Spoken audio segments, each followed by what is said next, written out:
We're just going to get started because that's what we do. Johnny Million. I just sent Devin a text and said, yo, where you at? Yep.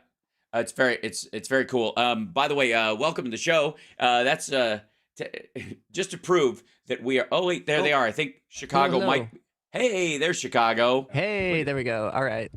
Yeah, we're already streaming. So let me know when you want to go live, and we'll go for it. It's like 20 seconds. Excellent. 20 seconds. All right. Chat, can you hang out that long? Let's see. Is it possible? Who can say? Who knows? Woohoo. Exactly. Now, what was I thinking? Oh, yeah. Yeehaw. Ooh, I've got new timeout length options as a moderator on YouTube. Ooh.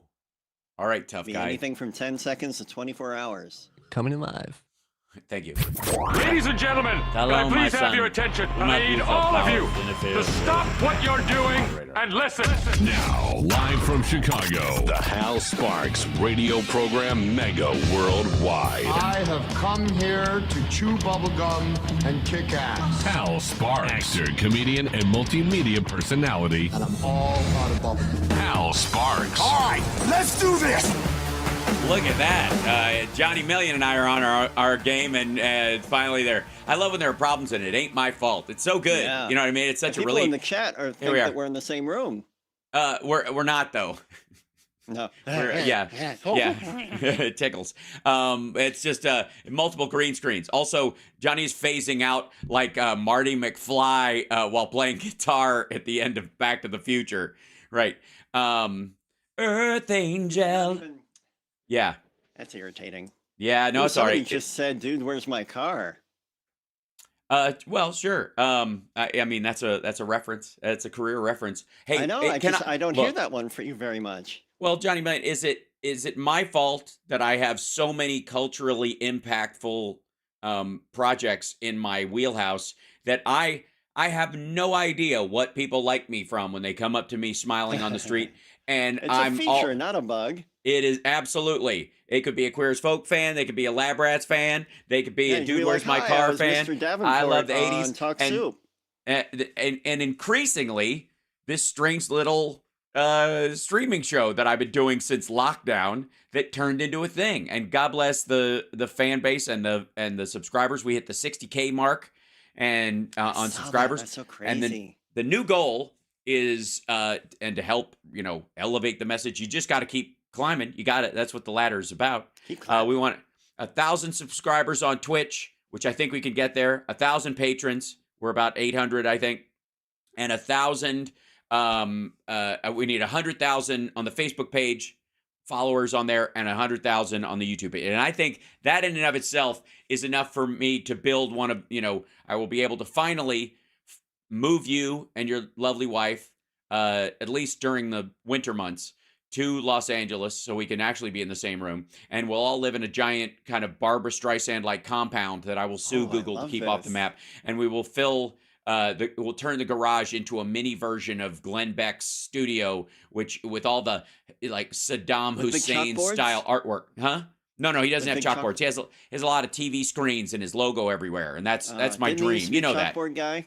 He'd be like, and here he still does. We're all gonna die. Yeah, he still does chalkboard, but that's for specials, which aren't very special because he does them every Wednesday. It's not Wednesday, nothing against Wednesday. I mean, it is the hump, But yeah, there's nothing special about him. By the way, hi everybody. Hi Lisa Phillips in the chat room. Hi Sparklers out there. Hi Brad.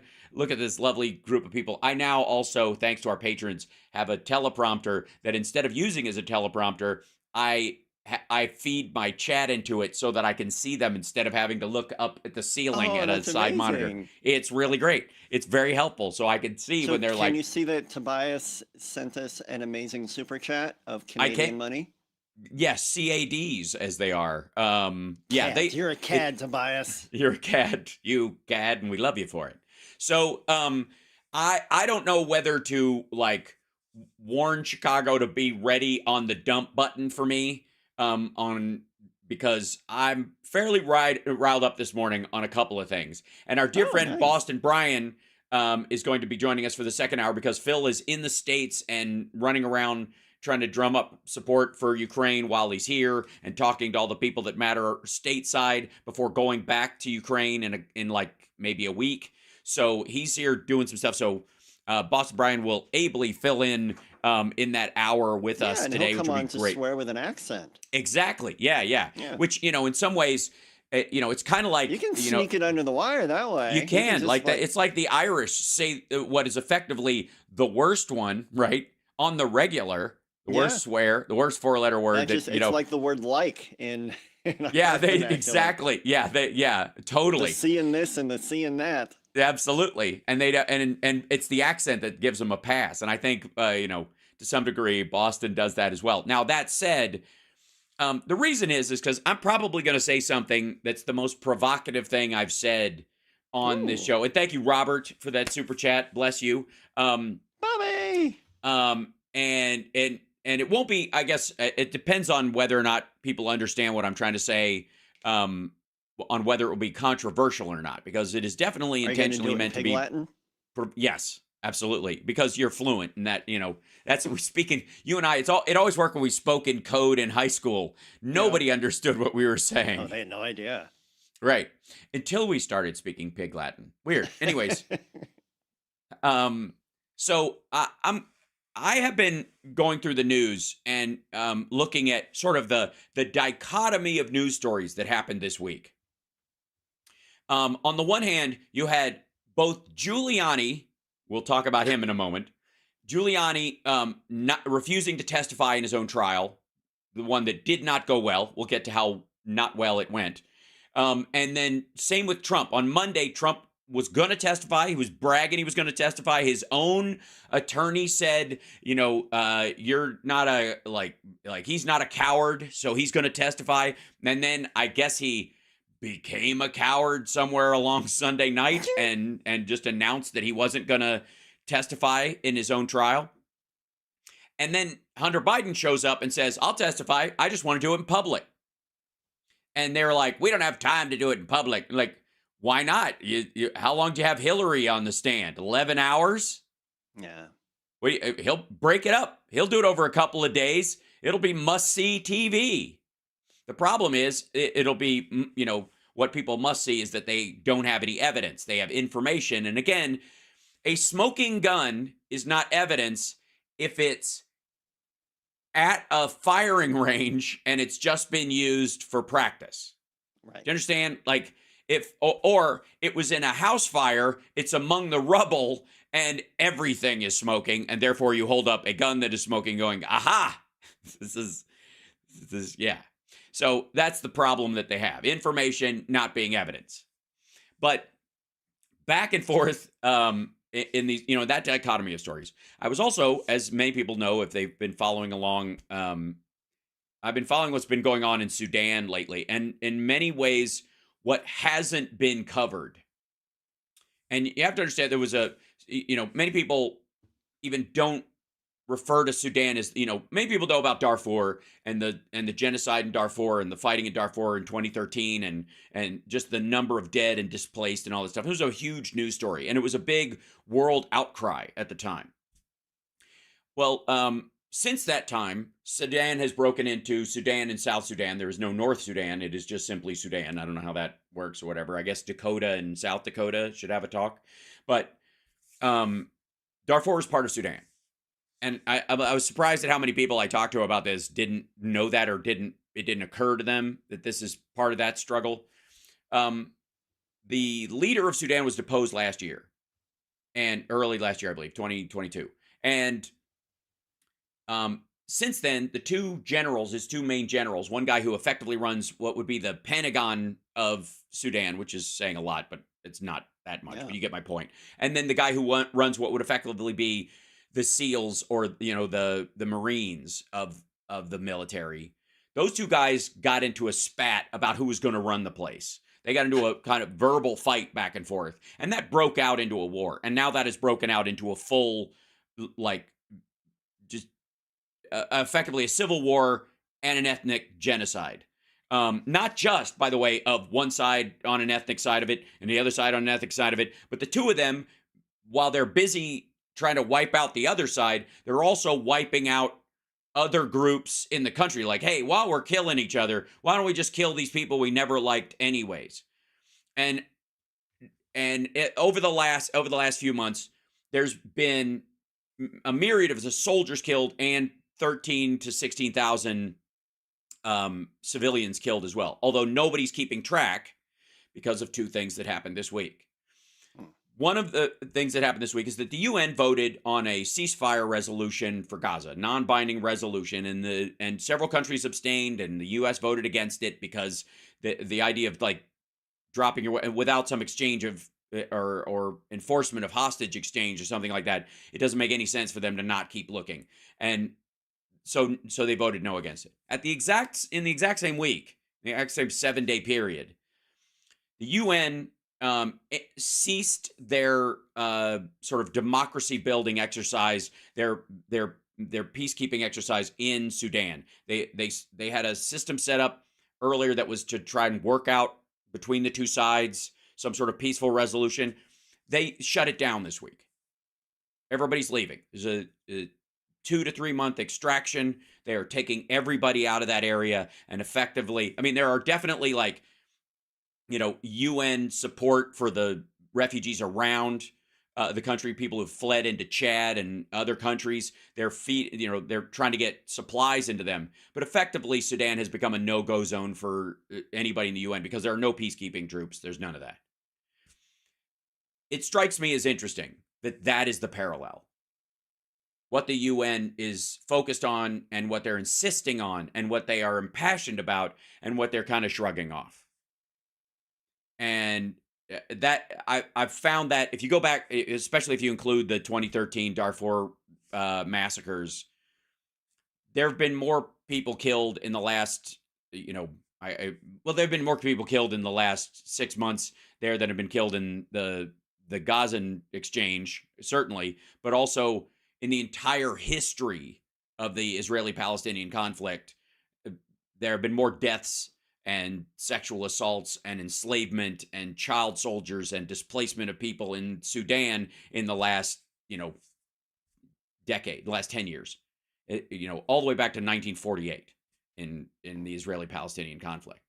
And I got to say, it seems like on our side of the aisle, the people who are what I would call the faux-gressives, who pretend to be on the left or pretend to be caring about these things, the only real distinction between that fight, what's going on between the two sides in Darfur and Sudan, rather, and the two sides that are going on in Israel and Gaza is that there's Jews on one side of it. Yeah. I mean, that seems to be Russia. Apparently, if Israel does what Russia did to Ukraine, they're terrible, but Russia's okay. Well, what's the difference between Russia and the Russian president and the Ukrainian president? Right? That's the thing that's stuck in my craw. We got to take a break. We'll be back right after this. It's the House Sparks Radio program, Mega Worldwide, now with 100% more Johnny Million. Mm-hmm.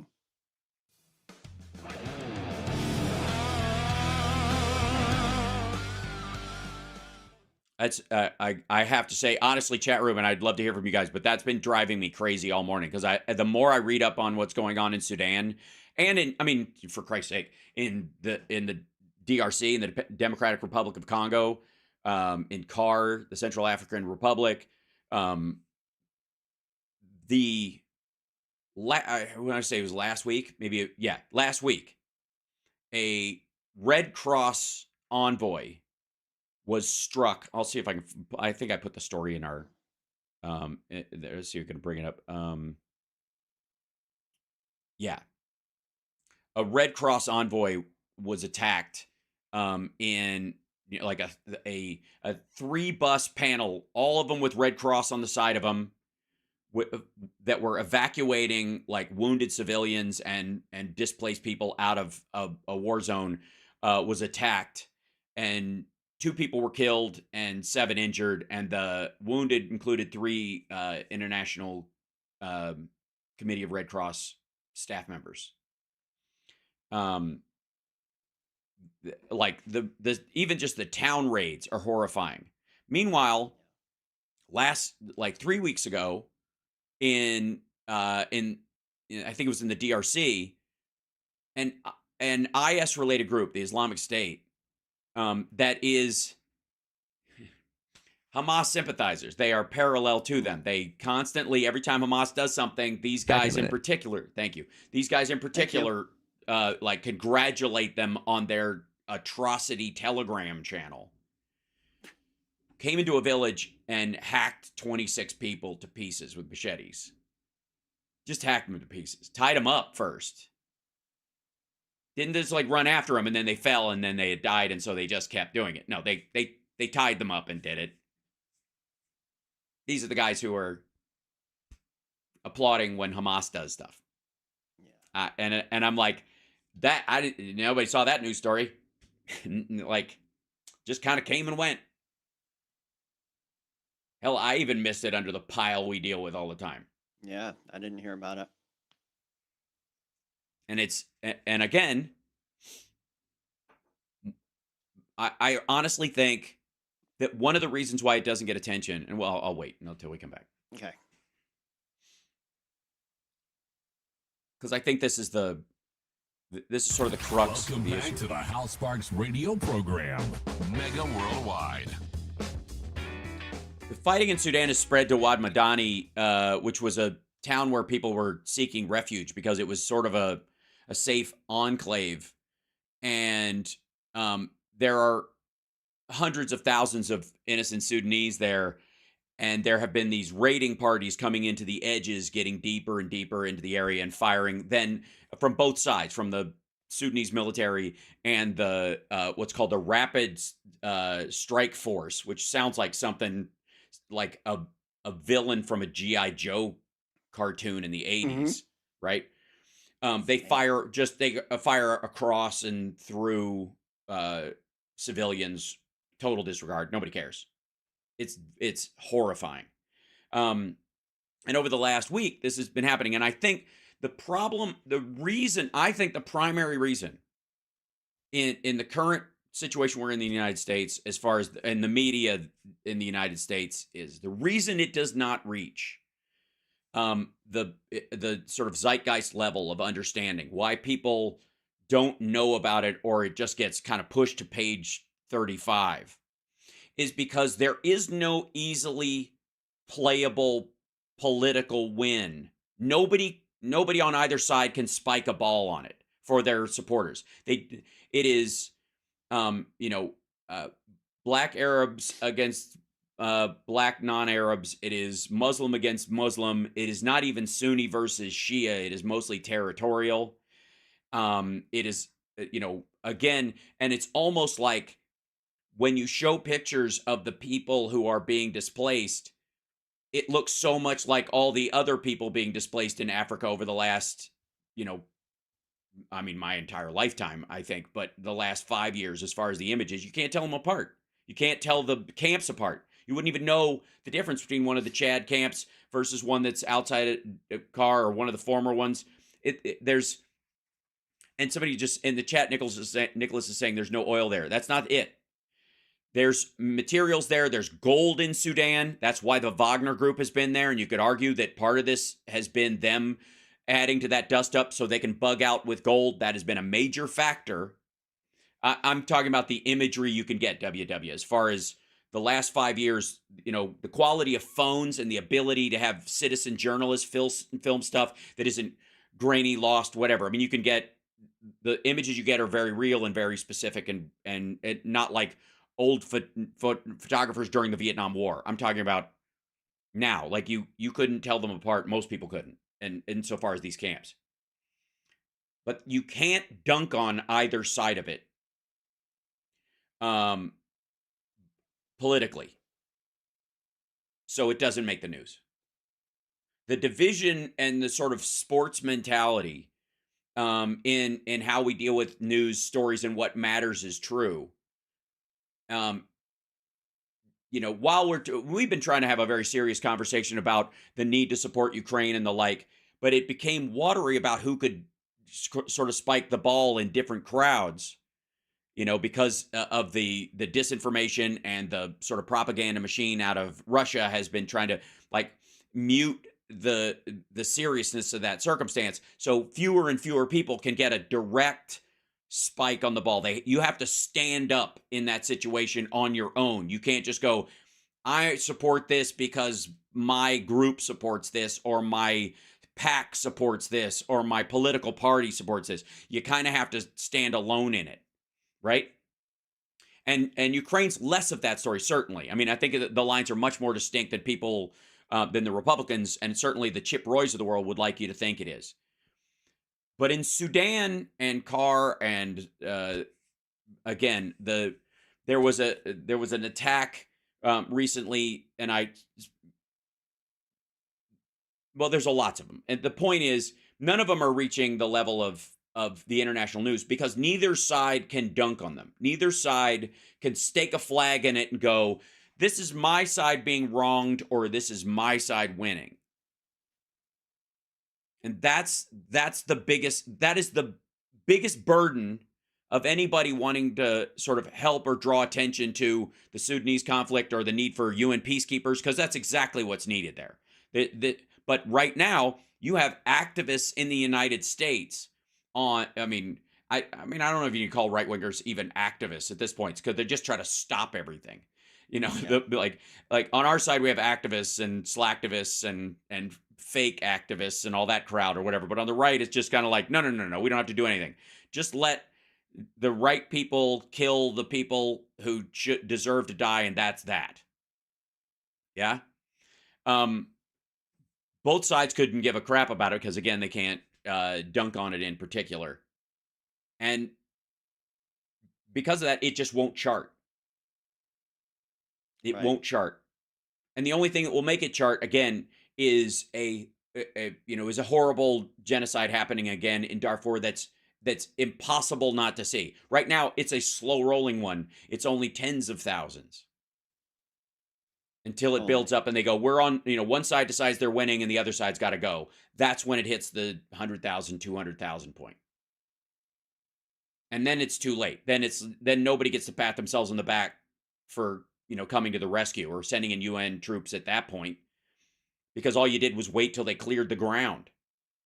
This is the same thing like, we'll just, let Russia take this section of Ukraine and then just call it a night. And then they salami slice another chunk and another chunk. Mm-hmm. Or they say, we're going to actually send more supplies now.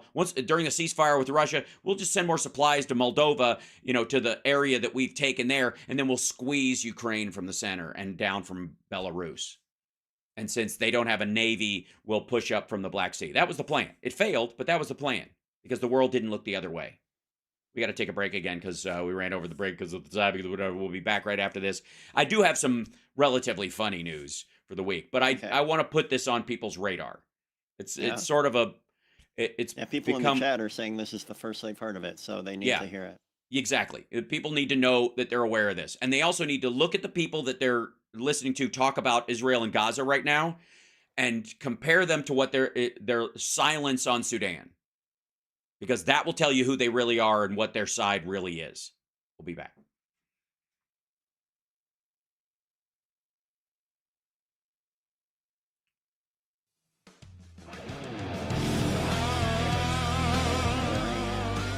I always get nervous when I don't hear the Chicago music coming in at that point. Gap. Yep.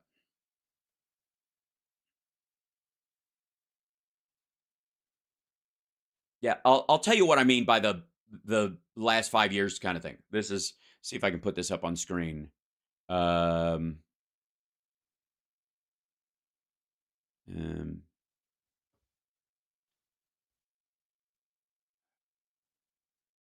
sorry, I got to change. You're not Major Ojeda. I got to change your name real quick. I saw him on. Yeah, he's great. Yeah, we met him in DeKalb. Yeah, he's a good dude. Really. This is the story about. This is from Al Jazeera. Thank you. This is from Al Jazeera. Attacks on Red Cross convoy in Sudan kills at least 2, injures 7. These are people in a UN human rights campaign, refugee camp crossing at Chad. These people have been driven out of their country. That's all their belongings. Do you see a building anywhere? Do you see a tent? Welcome back to the Hal Sparks radio Anywhere? program, Mega Worldwide.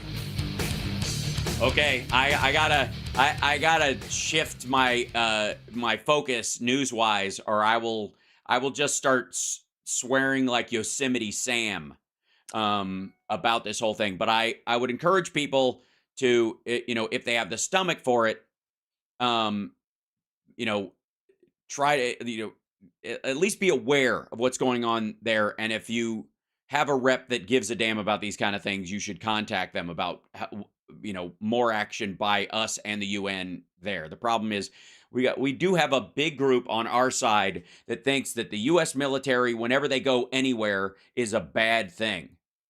And that's what kept us out of Rwanda, and that's what made that genocide happen. And Bill Clinton is right in saying that that was the biggest regret of his presidency, was that he, you know, and the Republicans going after him for Whitewater and all that kind of stuff was intended to keep him distracted, so he wouldn't be able to, you know, express positive American focus in the world like Rwanda.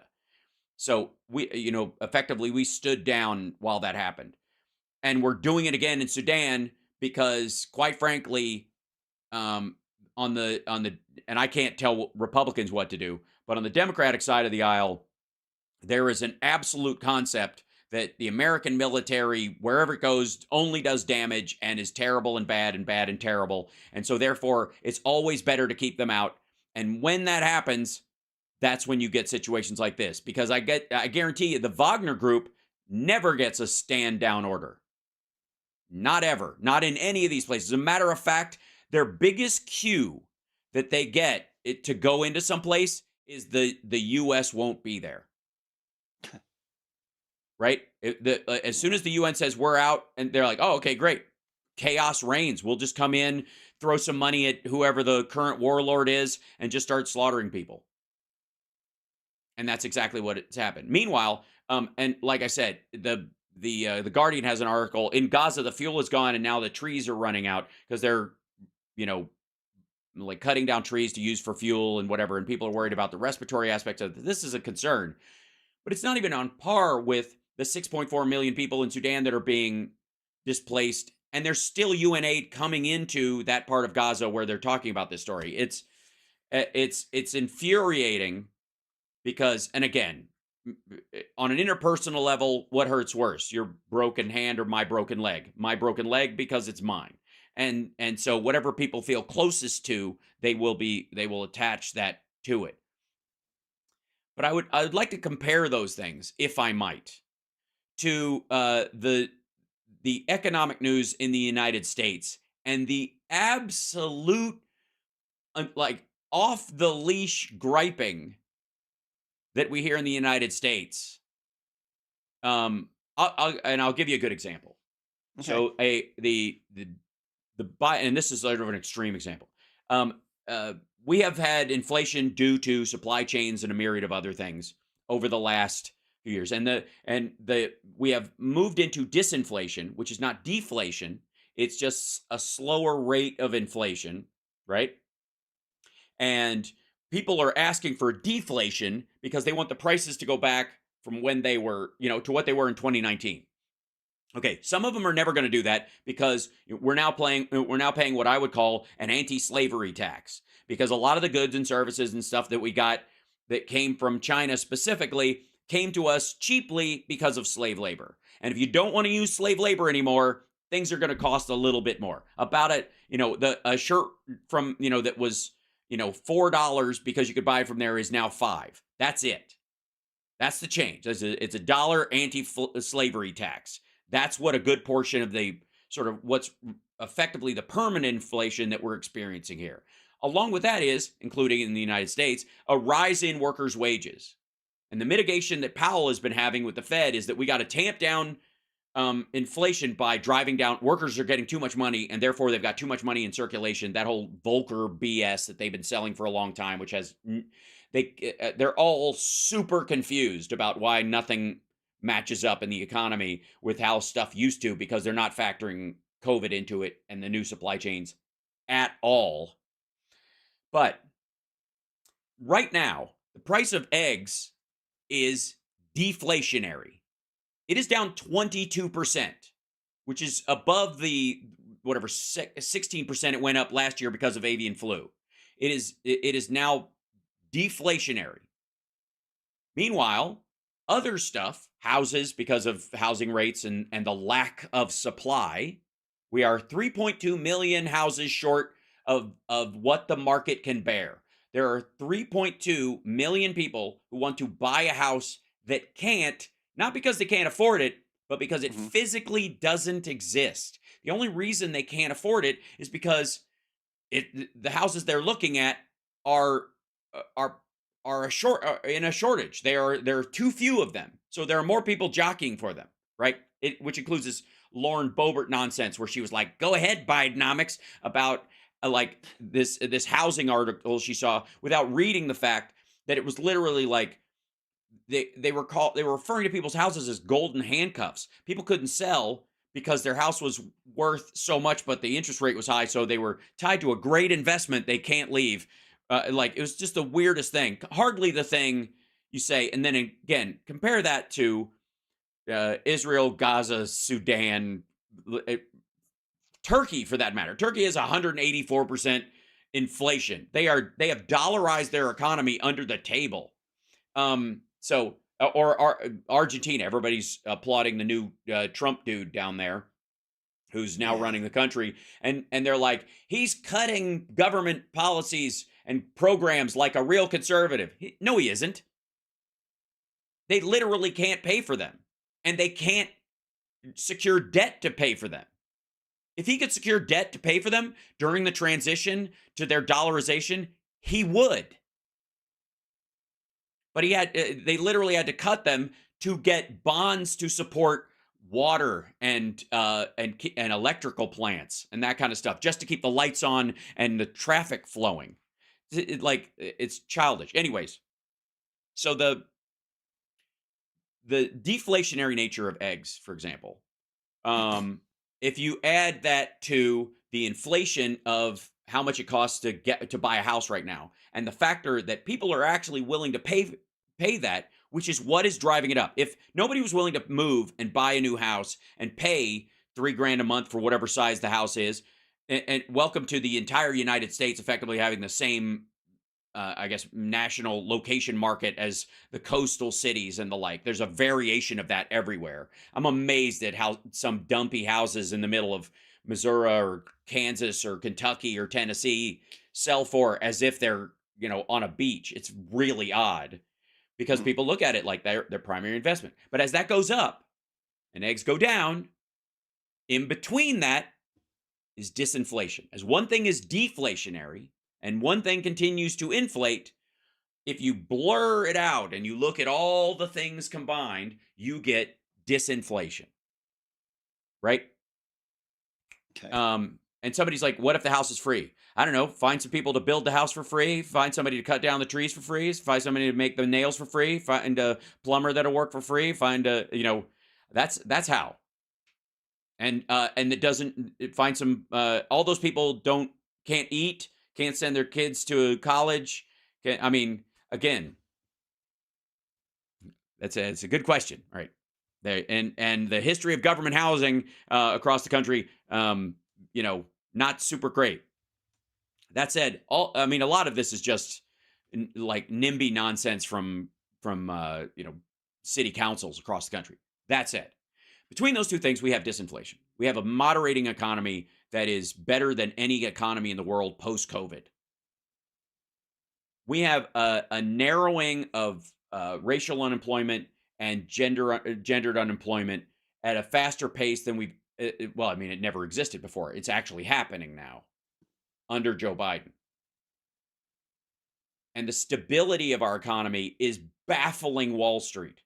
They are so confused. Every article on Bloomberg and Market Watch and everybody who comes on Maria Bartiromo's show on Fox Business is absolutely confused why things are going so well, especially compared to the rest of the world, especially compared to all these people that Donald Trump is constantly saluting as being great leaders from central casting who are brilliant, sharp as a tack, ahead of their time. Nobody in Hollywood could play them in a movie because they're just so handsome and they're just so smart and they're just so tough.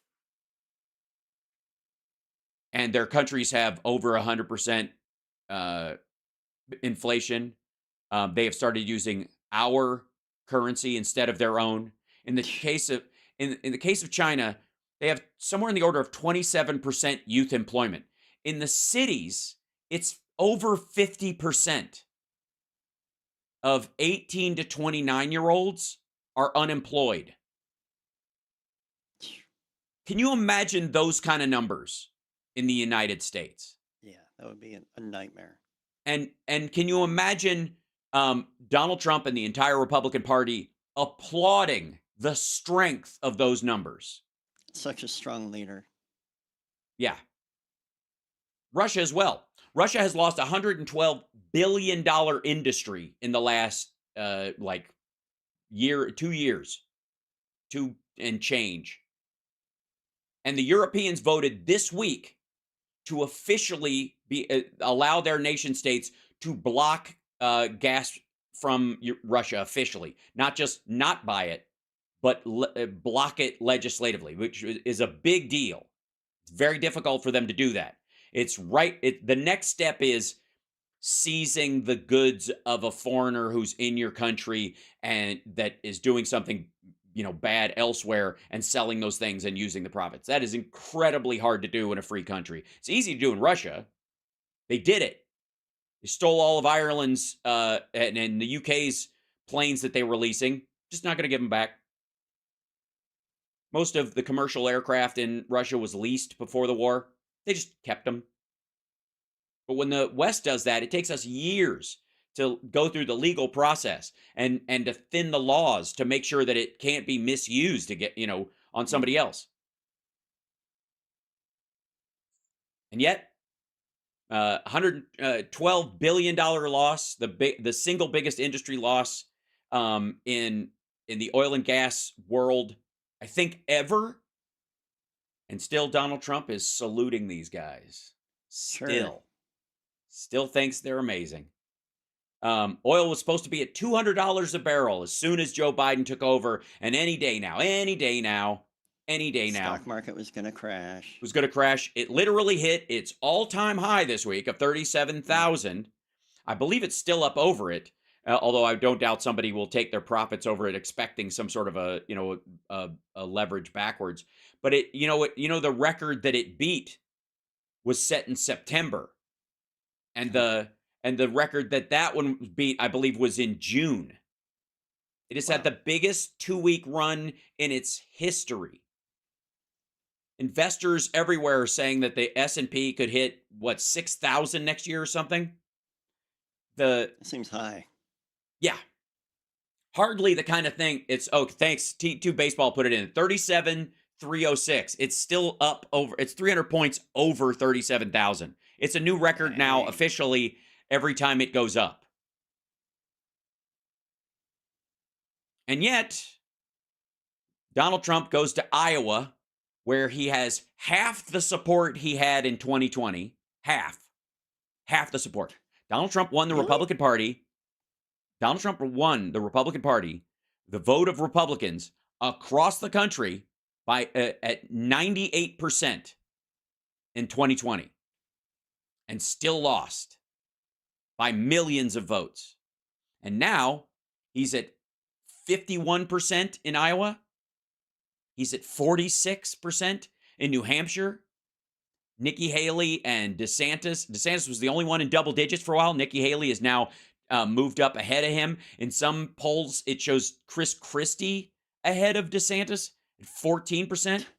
You got 3 people in double digits as they start codifying around the caucuses in the early elections who might be a contender. Now, and again, 14% for Chris Christie. Do the math on how many of those folks are going to ever vote for Donald Trump next time, considering his message. We'll be back right after this. It's the House Sparks Radio program, Mega Worldwide, on WCPT Radio, WCPT820.com.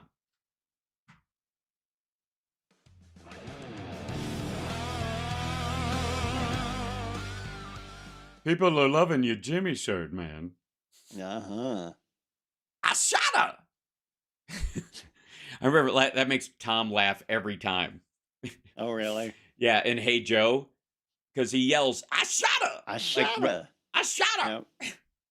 Hey Joe, where you going with that gun in your hand? I'm going down to shoot my old lady. Here I found her messing around with another man. Ashada. Ashada.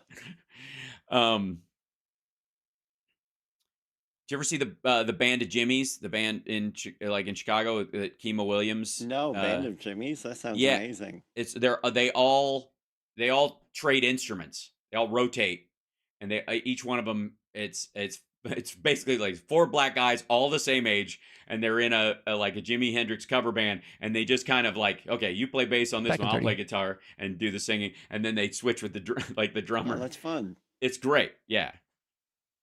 There's an AC/DC tribute band in town with a black guy who does the Angus Young role, and they call themselves Black Angus. That's cool. That's great. We have Gay CDC in, brilliant. And you can imagine what the members are like in that. And they have a giant inflatable penis that they throw out into the crowd, and their guitar player is like a big buff bear who wears a tutu. It's Gay CDC. Gay CDC. Right. We've played with them a couple times. I love those guys. They're great. They're super fun. They lost their guitar player. They had to. Attention. Stop what you're doing. Because we're coming back to the Hal Sparks radio program, Mega Worldwide. Oh my God! They went a little crazy with it, and I appreciate it. Now let's get back with Hal Sparks' radio program, Mega Worldwide. Okay, all right. I've hammered these points as much as I can, and I just want to remind everybody as we were leaving the break. Let me restate: Donald Trump's support in the Republican Party has been cut in half, and all these people, everybody's showing him he's at 56 points and 48 points and 46 points as he's far ahead. He's over 20 points ahead of his nearest rival and all that kind of stuff. That's the guy who was already president once and won with 98% of the vote. And the people that are running against him are running to be his main alternative. The only one that's even close policy-wise to him that is a 1-to-1 that voters feel is DeSantis, the one guy Trump attacks the most, which means if DeSantis is the guy, even though he's the most Trumpy, half of Trump's supporters will never vote for him. So 20% of the Republican vote is gone for DeSantis if he's the guy, period, end of story. Nikki Haley is a moderating factor. He calls her bird brain or whatever. There could be a wash of people who might vote for her, but she's never going to clear 50% in her own party because there's just no way the GOP, unless they're trolling, will vote for a woman of color as their main candidate. And then Chris Christie is the main one. Chris Christie in the last poll after his things in the debates is at 14% in some of these polls. If there's 14% of people in any of these polls that are voting for Chris Christie, that is their way of staking a flag in the ground. Not necessarily that they think they're going to have a chance to vote for Chris Christie in the general, but that they are never going to vote for Donald Trump. That's what that means. You sign up behind Chris Christie as your candidate, and you're like, I'm with him for the caucuses. I'm with him for the New Hampshire. That's saying I'm a never Trumper. That's what that means. And they're going to stick to that because they have no reason to let the Trump and the maggot army continue to take over their party. And if they have any hope of salvaging it, he's got to go down in flames. So they got to hold their nose. They're going to hold their nose. And this idea that there's going to be like little packs of crossover, like minority groups, just like there were, by the way, in 2020, they're going to vote for Trump all of a sudden. And Biden's going to lose the black vote. And he's going to lose women. And he's going to lose Muslims who are in Michigan, who are going to apparently vote for Donald Trump because the guy that gave Israel the Golan Heights, moved recognized the capital as Jerusalem and moved the embassy there, and who would give Netanyahu the total go-ahead to flatten Gaza forever, never have a rule of engagement about civilians ever. Like, he would just go, why are you even bothering? Just kill them. And by the way, Trump would do this with a go-ahead from his Saudi backers. The Saudis, the Jordanians, You can argue even the Lebanese and certainly the Egyptians have no interest in the Palestinians getting a state of their own or being able to stand up on their own as a people. And they certainly don't want them in their own country.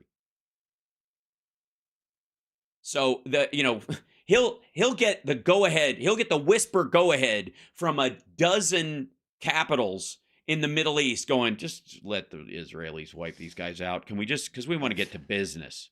Because believe me, the Saudis want to be sort of this Las Vegas / Manhattan / Hong Kong of the Middle East. And that doesn't happen with the problems they have with the Houthis and the Palestinians.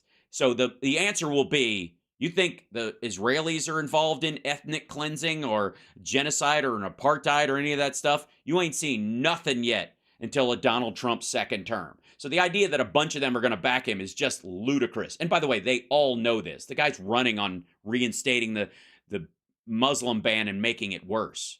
Yep. The other thing is, Rudy Giuliani is broke. I don't know if you saw this. Yeah, he's into the red, I think. Yeah, 25 million was the original. I think they sought 25 million minimum. Really? Those were the original damages they were seeking? Yeah, and then 25. the jury came up with this other number? Well, the judge added, that said they could basically look at another charge. It ended up being 48 million after that, and then the number, over the process, when the original lawsuit came in, it was at around 25 million or something. And because I think to both of the women who were attacked, like 25 million, yeah, I could disappear for that. I could settle down and change my name and move so that some psycho maggot doesn't walk up to me on the street and go, "You ruined Rudy's life," and yeah. So I think they were, it was more than enough, and they were going to run a ad campaign proving their innocence, because you could make two Dinesh, 2,000 Mules movies with that kind of money easily. So, yeah, ultimately, the jury came back and just said, nope, this guy should pay that on almost every count. And it ended up being $148 million is the primary one. And Rudy's lawyer, in his final argument, you know what it was? It was, you shouldn't blame Rudy. You should go after Gateway Pundit, because they're the ones that posted the video that Rudy was referencing. So this is sort of another version of what I would call the whispering Fed myth, that, poor Rudy never would have lied about these people. He just, or lacked doing due diligence when slandering people. It wasn't his fault. He believed Gateway Pundit. Therefore, all the damage he did to them in front of legislatures and in front of, landscaping companies, whatever, or outside the Oval Office, which is really what it was about. All those other silly times aside, he was the president's lawyer when he was saying a bunch of this stuff. They're like, I don't know if he'll, I think they just decided, they're going to throw everything at him. And then I actually do believe Gateway Pundit is next. They're going to keep going after the other people. Now that they've won against him, they're going to keep going. And Rudy was, part of the reason why Rudy said, I don't regret a damn thing and all that kind of stuff. It's because he knew he was losing. He knew he was going to lose. He had no evidence to prove his case. He kept saying these things. And it's one of the reasons why he went straight at the mics and went, I don't regret a damn thing. It's because at a certain point, it's that if you're going through hell, keep going. Yeah, it won't make any difference. He doesn't have that amount of money anyways. What are you going to do? Double it? Triple it? I don't have it. I'm done anyways. So once you're done, he's kind of like maybe intellectually like a cornered squirrel. You know what I mean? Like he doesn't really have a lot of options. He's just going to bite and scrape and try to get out a window. That's it. We're now at that point. By the way, I wouldn't be surprised to see a European trip in his future. That's an extended vacation to Cyprus or something like that. That said, I would argue Trump will be equally broke by the 250 million baseline. And by the way, let me tell you something. New York needs the money, and because of the immigrants that Abbott is sending, because of post-COVID economy stuff, because of it's a big, expensive city anyways. So I they something to tell you. Like the $250 million that Trump is probably going to get fined for in his civil case. I got to say, they got every reason to tack on every extra dime they possibly can. And in the case of like, even if he had a jury, the jury would go, New York needs the money. I got a pothole near that's where that money would go. It would patch that right up. So neither one of them can expect to get kind of a bailout on any level from that. No, thank you, Melissa, for the super chat. No, thank you. No, thank you. And Boston Brian's going to join us in the next hour. You're listening to Hal Sparks radio program, Mega Worldwide. We're on every Saturday, and that's my friend Johnny Million. We went to high school together. We both went to New Trier and gotten it all kinds of. We were in our first band together. That's right, and we're bringing it back. I insist. We're getting the band back together. Get Jeff back. That'd be a tough one. I don't know if he's kept up. He's got Peter Criss like level drumming skills at this point. That'd be the hard part. I love Jeff, but it was always it was a little faster. Always a gamble. It always sped up. Yeah. It was always tick, tick, tick, tick, tip, tip, tip, tip, tip, tip, tip. Yeah, right. That was like so. At whatever he was counting in at, double the tempo. That just know in your head that when the song actually starts, it's going to be double the tempo. And then you could work with that. You know what I mean? Then you just give him half the count in. But anyways, yeah, right. Just go. Jeff. Yeah, this is in halftime, and then you go, oh, he's like nailing it. I love all those guys, and I would love to play a gig, and I think that would be magnificent, and we got to make it happen. Yeah. Boston Brian is going to be with us in just a moment. We're going to take a break, and we'll be back right after this.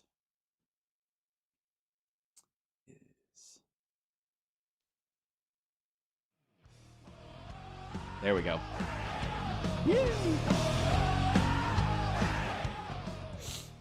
Mm-hmm. Don't see Boston Brian yet in the chat. He's not there. Is he off by an hour? Look for Brian. Probably. I'm looking for him. Big storm hitting Florida. Good Lord. Andrea's typing. Is he having issues? Is he gonna create a room? What room Brian is doing this off laptop? This is what comes up. Oh, he needs to follow the link we gave him. So I'll tell him. It's in this one. Hold on. Don't give him the link. There you go. I got it. He'll be fine. We got plenty of time. We're totally good. And then you walk off. Right. Finally, when I'm working things. See what I deal with? See what I deal with? Chat room. See what I deal with all the time. And then you walk off. Okay, he's got it. I think he'll be in and just make him work for it. I agree. Mr. Spock wants a link too. Mr. Spock can't have the link because then it'll be all gacked up, and then that'll overload my computer. It's okay. So what we use to bring the guests on the show, the software that I use is free, which is helpful. But it has some issues. It's supposed to, according to everything I've read about it, you can have up to 99 guests, and it doesn't tax it. It all taxes your computer at the same level. Like it's all one programming thing, and it's all run through this thing, and it bottlenecks the demand. No, it does not. I hear somebody. Look at him. I hear some fidgety around in there. I hear some noise and some stuff happening. Oh, there he is. Mic check. Both got the backwards ball cap on today. That's right. Johnny, I put my one and only guitar here for you guys. Ooh, that looks nice. Look at that. Yeah. No idea how to play the damn thing. We'll get you there.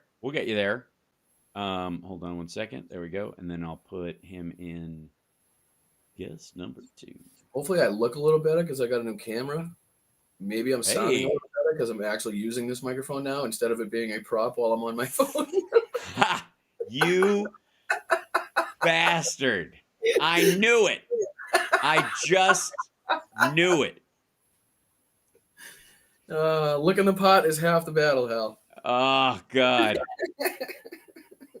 And saying "looking the part" without it sounding like you're saying "licking the pot" is the other half.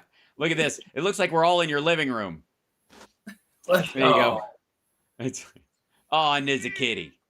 She's very happy about it. Yes, I can tell. She came in and asked for more food, so she knows that getting on my lap will not get her food. Right. So she wants down. So she. Oh yeah. I can't eat from your lap, or is that a thing? Can we do that now? Can we? No, not really. But she does. She loves it. She's got some sort of tumor in her bladder, so she loves a tummy rub. Mm-hmm. I like that I'm seeing your. Am I now seeing your screen as well? Huh? Like I see a Google. I see 4 boxes. One's me. One's Johnny. Oh, the Google. That's Chicago. Yeah. Google. Yeah, that's Chicago. That's how Chicago hears it. Oh, geez. Sorry. Right. How the sausage is made. Shouldn't have said it. No, it's okay. And then let's see if I can go news. Because I'm finally right here. Then this is this is where the article coming back in 5. So I can pop that stuff in. Chicago, how are you? Yeah. Doing good. How are you? Yeah, buddy. Excellent. All right.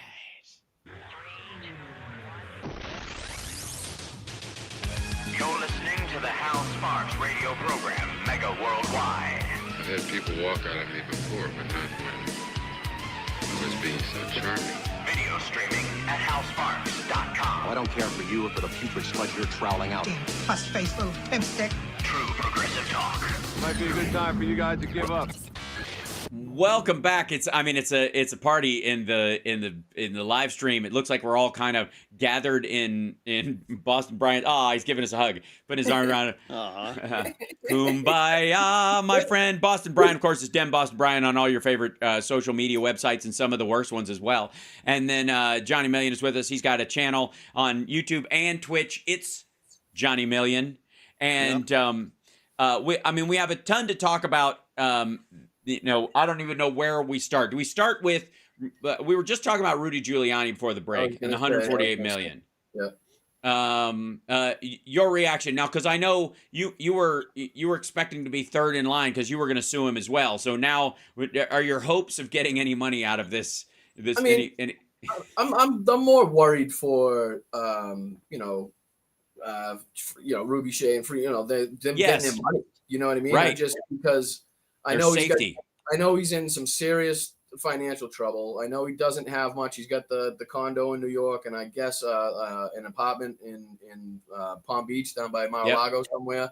Yep. But I mean, there's other, like you just said, there's other people online. I'm finding out where Rudy owes people some money.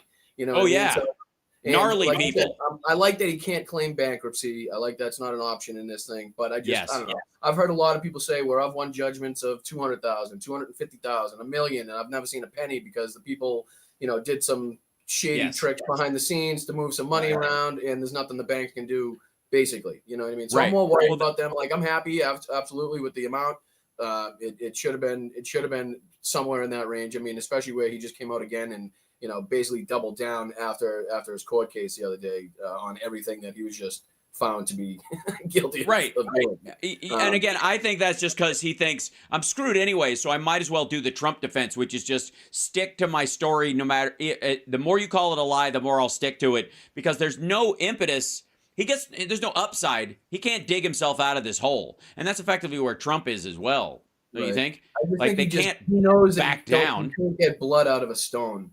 Right. You know what I mean? So I think at this point he feels he's got nothing to lose. No matter what, he's not going to be able to come up with $150 million, nowhere near it. No. So it's like, he's got nothing to lose at this point. So. Right. No matter what, even if they get, even if they both split the condo in New York, $3 million a piece or whatever it comes out to after, the taxes and real estate fees and all that stuff is still a substantial amount of money. For them to have a nest egg, a little something on the side to something to make them more comfortable in life because I'm sure they're still dealing with idiots. Yeah, I mean they can't live in a building. They can't live in a building or a house that lists them as living there. Like, right, I was just gonna say, she doesn't like when people in the supermarket yell her name anymore. Like, you know what I mean? She used to go into these places and they'd yell her name and you should say hi. She was happy. Now she kind of gets a little a little jumpy on, okay, don't know who just heard what name that was and what are they gonna do type thing. And I find it interesting, especially that, and this kind of lines up with both the selling of Rudy Giuliani's apartment and whether or not he is the direct owner or whether he has one of these kind of like LLCs that hold it, and that's the way he'll try to dodge around whether or not he can sell it and that kind of stuff. And God knows, that's where we start digging down like, oh yeah, who bought this apartment for Rudy Giuliani? Who bought this place? Did he buy it himself or did somebody else throw the money to him? Because $6 million is a lot for a former mayor and whose books didn't sell. Now, he had a security company that worked with Russia, and that's the flow point for probably the vast majority of his money, wherever it is. And most of it's probably in a Deutsche Bank account or in the Bank of Cyprus. That's their two favorite stops. It worked for Donald Trump. He probably thought it would work for him. But New York just passed, New York State passed a law that gives transparency in real estate holdings in the LLC. So that if you're on the board of an LLC, you got to list who you are, your actual living address, and your email address if you have one, which everybody does. There are people all the people fighting that are the Rudy Giuliani's in the New York and the Donald Trumps and those folks and their Russian backers. But Hochul's probably going to sign it. California's doing a similar kind of thing. That's probably the one thing that made people able to hide assets from these kind of lawsuits, was primarily that you could have an LLC that nobody knows who the partner is, so you don't even know that your money's in it, much less anybody else's. Right. So that's a huge change. But how much that affects, because he's known for a long time that he's been heading for some financial trouble. I mean, the world's been drying up. When you're on Cameo, things are not going well. Right. So I have a feeling as crazy as he is and as delusional as he's become, I do feel like these idiots are still smart enough to know the backdoor financial ways to play, to hide money and to always make sure they have a little something on the side there. But hopefully I'm wrong. Hopefully I'm wrong. Well, here's the thing. I don't doubt that they're shuffling their stuff around. I just think that's gotten harder with the sanctions. The Russian sanctions have really put a stop to a lot of that easy money shuffle and the death of Bitcoin effectively as another source, because there are a lot of people who were using that as a shuffle because if it went up, great, but if it stayed stable, you were cool. There's a little bit of stability right now, but nobody's going to dump all their money into Bitcoin all of a sudden, cause a spike and a drop, and then go, where'd my money go? So that's why do you think Menendez has gold bars and bags of cash? Right? That's it floating around. So the same thing with Rudy. Like I don't doubt he started moving some stuff. I think he's mistaken to think that people don't know. Did you see? I'm assuming you saw his little Twitter post, the video. No. I saw bits of his video that he did, but I didn't see his Twitter post specifically. What was his take? It's basically him saying he doesn't care if they take everything he's got, all the money in the world, and as long as he's doing it, he did it for his dad and for Jesus. And Jesus, yes, yeah, right, yeah. That was from his talk show or whatever that he does. He was yelling in the background because I was dying laughing. Was he sitting in a Starbucks and somebody's just like, no, he's in his soon to not be his apartment anymore, and he's doing this kind of like, as long as I'm doing this for my dad, and we love you, Rudy. Don't interrupt me. Right. Does he not I was about to say my dad and Jesus. I'm trying to build fake sympathy with people. I'm trying to make them think that a guy who would do what I did to a woman I thought was 15 in the Borat movie is a Christian. That's my goal. That's what I'm trying to sucker these people in to thinking that I ask Jesus about my decisions to accuse two women I've never met of passing around USB drives like heroin. Right? Jesus tells you to tuck in your shirt, you tuck it in. Doesn't right, matter where you are, who you're with. Jesus would tell you to put your own mic on and take it off yourself. Look, as a person, I think of everybody on this show for sure. I'm pretty certain I've been mic'd more than anyone. I can pretty much say that 5 seasons of Queer as Folk and often scantily clad, And Did you have to every wear mic packs during all that? oh yeah, yeah. Not I mean obviously some of them it was impossible, Yeah. but most of the time though you're wearing that. They're also getting you with a boom, but you're also you got to cover it, right? So everybody wants as clear audio as they. I've been mic'd a bunch of times. Never, ever have I ever asked even a same-sex operator to help me get my mic pack off. A junior assistant. Hey now. Yeah, much less somebody who's not even the tech. Like she was the reporter. Like the tech's daughter. She was the interviewer. She was interviewing him. She wasn't like it's just like that part of it. Like every part of that is so grotesque. And then you wonder why Trump, who apparently can't afford a house, but lives in an apartment that's 3 times smaller than he says it is, which I think is true of a lot of Trump's things, including his hands. And anyways, I love his new complaints too. His new complaints and his speeches are directly because he can't get any money from banks. So he's telling everybody that nobody's getting any money. Yeah, Doesn't right. matter what the interest Nobody rate can is, get a you can't loan. No, They it's want like, even at that rate, they won't give it to you. No, yeah, nobody's giving you money anymore, dummy. You can't refinance at all, even at 9%. That's why he said 9, 10, 11%, because that's what they offered. Because he needs to. Damn. He's got to get these float loans. The crowd brought $900 to spend on merch at the rally that they all have to spend. Right. Yeah, people like the front row Joes who drive their $150,000 Winnebagos across the country to see 90 Trump rallies and like get a tattoo at every parlor of each hash marks like they're in prison. That should actually know what the actual gas prices are around this country. The front row Joes. Like you'd think if anybody would be like, well, he's saying it's $8, $9. I didn't pay that. Across the country 9 times. I didn't pay that once. Right. Yeah, none of them are. This isn't stopping any of them. And the airports suck. No, I flew here. Like all of them. It's right. They're all filthy and dirty, and I'm flying out the 20th to go back to California, and I've been there probably like 5 times in the last, I don't know, six months. And yeah. I'm like, I mean, I know it's only 2 airports, but it's 2 huge international airports that I'm flying into and out of every time. I've had 0 trouble. I haven't seen any murders. Oh my God. I haven't seen any dirty parts of the airport. Right. I don't know what he's talking. Even LaGuardia doesn't suck anymore. I think Seth Meyers was making that point. Like he can't even make LaGuardia jokes anymore because it's so much better. Holy hell! Look, the Kansas airport, which was one of my hinge point airports for a very long time, and still does. The new one is. Which one is it? Kansas City. The old one is awful. Good Lord. You'd have to take this like bus between terminals outside. You'd be freezing your butt off. God. And they had like 3 like a Starbucks in one of the terminals. So if you had like a 9-hour wait, you had to get in that bus to go over to that one and then come back with you're like clinging to your hot coffee, which was turning cold in your hands. They have more like restaurants and bars than they do. Now it looks like a mall with airplanes stuck to it. It's amazing. Exactly. And like Chicago, like it's ridiculous. All That's these why places. I like Fort Worth because they have that nice tram. I mean, it's huge, so they got that nice train that takes you wherever you want. It's like Tomorrowland at Disney World and Disneyland. Right. And this, by the way, let me tell you the other reason, and we got to take a break, and we'll be back right after this. We got Boston Brian with us. We got Johnny Million. Let me tell you the other reason why Donald Trump thinks airports suck.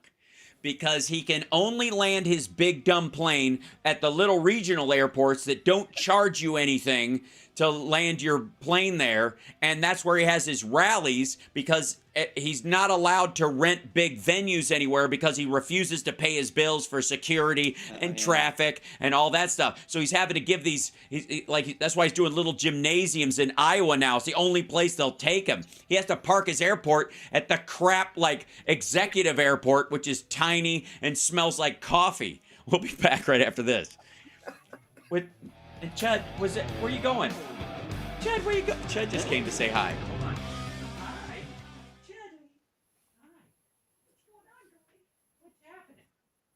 What's going on? Chud wanted to see Flora because they're of the same coloring. Oh, yes, they are. What's up? Yeah. Oh, and before I forget, Hal, I must say, your singing over the end of Donald Trump's speech I have never laughed for so long, so hard in my entire life. I'm literally getting tears in my eyes just thinking about it right now. I was dying. I'm like, when is this gonna stop? Stand by, coming back. That was intolerable. Oh my God. You're locked into the Hal Sparks radio program, Mega Worldwide. Well, welcome back to the show. We got Boston Brian and Johnny Million. We were just talking about the end of Donald Trump's last Iowa pre-caucus captain gymnasium event that he did or whatever. And it's the first time in a while that he's done that. In decline. Yeah. he plays this like evangelical chord progression behind him because he's doing this. It's so stupid. It's like Hitler for dummies. It's the weirdest thing. And he talks over this like loop of keyboard music. And so I just started, when we were doing it, I just started singing like gospel hype man lyrics. It's got to be a loop. The song's a month long. I'm like, there is no way they know how long this is because he doesn't know. This is also the weirdest thing. He said the whole speech over. He just hit every talking point with music behind it. Like you know what it reminded me of? Okay, so my girlfriend, the lovely and talented Summer, who's at the gym right now. I'd like to say, she worked for a hypnotist for over a decade. Guy Mark Savard, lovely dude, really talented. And one of the things that they do when you hypnotize someone in the initial hypnosis is he plays this pulse music behind it. This kind of like low rumble. There's a sort of a binaural beat going on left and right. And then there's just this sort of calming keyboard sound behind it. And this is exactly what Trump, it's like Trump is somewhere between it's like if Pat Robertson was a Vegas hypnotist. That's what this is. Somebody sat down and played this song for this long. There's no way. Yeah, there's no way they got somebody to just sit at a keyboard and be backstage and go, how many times do I have to play these chords? I get charged by the chord, by the way. Listen, I was walking around the post office and I'm like, got tears streaming down my face and I'm like staring at the ceiling because people are like, what is this kid on? Like, I'm just dying laughing. Nobody's around. Nobody's doing anything. Somebody's walking by. I'm like, I'm biting my tongue. That makes me so happy. I'm so happy to hear that. Oh, God. It's, and again, people talk about how like Trump's like, what if he wins? What if he's not going to win? It's not happening. There's just no way because he doesn't want it. Says I have to feed her. I'll be right back. All right. Oh, okay. I can hear my purring cat. Now she's yeah. You need a cat, Brian. Fantastic pollster. Yeah. That he wouldn't love very much if the numbers were different, but he does love her because the numbers seem to be in his favor. Right. Yeah. She was at the rally. Every other real poll that you look at, he's trailing Joe Biden. Right. Oh, by 10 points, and it's increasing. And again, that's even when you 50-50 the crowds. Right. When you go, we got 50 Democrats and 50 Republicans in an area that has 1,500 Democrats for every 500 Republicans. That kind of thing. But it's totally dismissing the, say, 18 to 24 vote. Yeah. Because a lot of these polls are done by landline, and we all know how many 18 to 24-year-olds have and answer landlines nowadays. Right. So, or just people in general. And again, like I said, I'm almost 40. Never once in my life have I received a phone call asking me who I'm going to vote for, why I'm going to vote for that. I mean, granted, I do live in a state where most of the people are in, agreement at least on what type of society we want, what laws we want, how strict we want them, and stuff like that. So, I mean, you're not going to get any horse race numbers out of that. Right. I mean, we have no problem electing a Republican governor if we find, if we feel that's what we need at that time, his policies are what we need at that time. We still can get together and say, okay. I would call that like gas pedal, brake pedal politics. That's what that is. Progress being the gas pedal and conservatism being the brake pedal. And you need both to properly operate a vehicle. And that's fine. And if you can't have one party that's able to modulate within themselves, which I think the Democratic Party is doing quite well these days. We've got some people that are just heavy like lead foots, and we've got some people that are, that want to ride the brake all the time, nervously down the hill, or they've always got their hand on the handbrake, right? Tough when you got a party as diverse as the Democratic Party. You know what I mean? That's right. You got people from not every walk of life you could possibly think of trying to live as one idea, basically. Well, before he devolved into gibberish, one of the few sentences that Kevin McCarthy was able to complete. I don't know what he was doing. His farewell speech. People need to check it out. It's a mess. When he was falling asleep, I forget what it was for. When he was in the background falling asleep, was it the State of the Union? Mm-hmm. And he almost looked like he was either on something or I kind of feel like that's what was going on, because he was just not making sense at all. And was he freestyling? Like, did he have notes? Because I listened to it, but I didn't see it. He totally had notes. And I don't know how much he referred to them, but it didn't matter. The problem with notes is, for a guy like that, is that you look down and you see some of the words, but the order doesn't matter. You just, words, jump into your head and they just kind of punch their way to the front of the line and fall out of your mouth. So people like that invert sentences when they have notes, if they can't go off the cuff. That's why you only need bullet points, and you never give them a written phrase, or because they'll kill a joke or an anecdote. They will absolutely flip it on its head. That's what Kevin McCarthy does with his weird condescending, substitute teacher, assistant principal voice that he has. And the one thing he did say was that he looked up at the Democratic Party and he goes, "That looks like America. We have a problem." And then he was like, "We had the most diverse changes and I oversaw that ever." I'm like, yeah, but you checked 2 boxes with George Santos that are still in question. The one coherent sentence he had that I liked was the thing that made the least amount of sense, where he was like, did I leave Congress better than I left it 5 years ago when I came here? Is it better off now? No, of course not. Zero chance. If it is, that means you getting fired quickly is an improvement. What are you talking about? I don't understand these people at all. I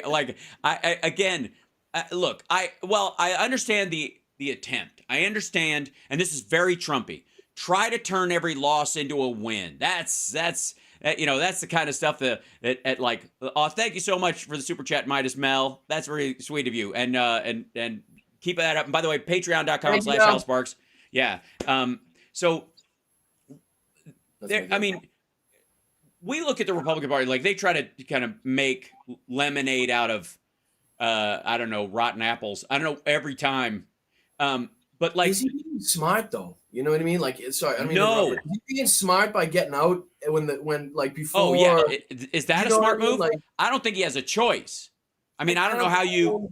I don't know if they were going to accept George Santos to stay a little bit longer. I don't see why. The only reason that I think the only smart move in him leaving, honest to God, is the fact that he is denying them a vote, and that that they are down once he leaves.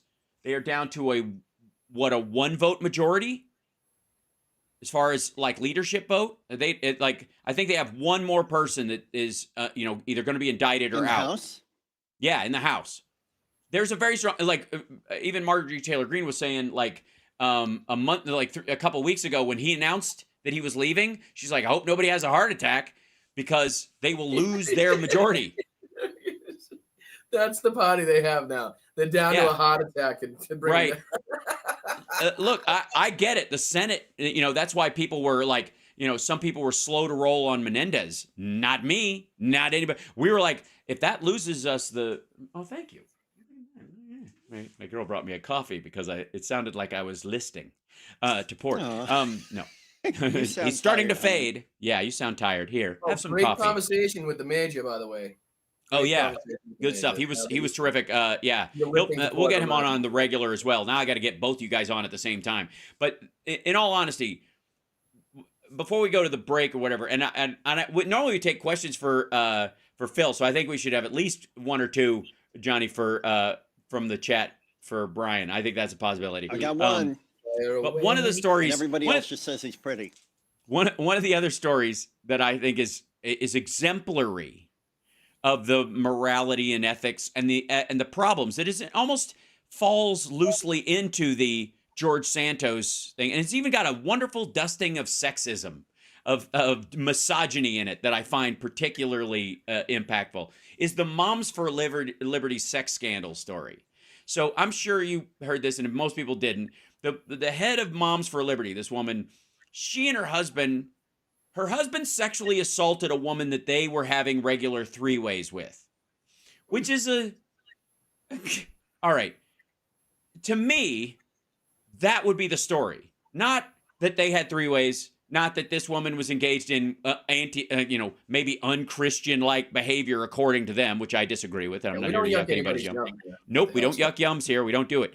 But there's a lot of all the news around it seems to be the pearl clutching, and this woman had to step down because she was head of Moms for Liberty, which is just stupid anyways. But whatever.